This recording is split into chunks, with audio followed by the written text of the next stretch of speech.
गुजरीतील सोने व्यापारी दादा नामदेव मेटकरी हे बुधवारी 14 फेब्रुवारी रोजी रात्री 10 वाजण्याच्या सुमाराला भेंडे गल्ली इथून पुईखडीकडे घरी चालले होते. यावेळी क्रशर चौक इथं 5 ते 6 जणांनी पाठलाग करून मारहाण करत मेटकरी यांच्याकडील 28,37,000ची रोकड लांबवली होती. या प्रकरणी मेटकरी यांच्या फिर्यादीवरून जुना राजवाडा पोलिसात अज्ञाताविरोधात गुन्हा दाखल करण्यात आला होता. जुना राजवाडा पोलीस ठाण्यातील गुन्हे शोध पथकानं या प्रकरणाची 8 दिवसात उकल केली आहे. या प्रकरणी शिवाजी पेठेतील रोहित केसरकर आणि फुलेवाडी रिंगरोड इथल्या रणजित कोतेकर या दोघांनी 4 साथीदारांच्या मदतीनं या गुन्ह्याचा कट रचला असल्याची प्राथमिक तपासात माहिती समोर आली आहे.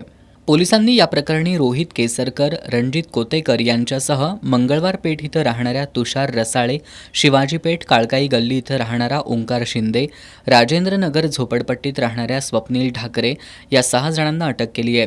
पोलिसांनी त्यांच्याकडून 24,04,000ची रोकड, गुन्ह्यात वापरलेली एक 4चाकी, 2 दुचाकी असा सुमारे 28,13,000 रुपयांचा मुद्देमाल जप्त केलाय. या 6 जणांना न्यायालयात हजर केलं असता न्यायालयानं त्यांना 27 फेब्रुवारीपर्यंत पोलीस कोठडी सुनावली आहे.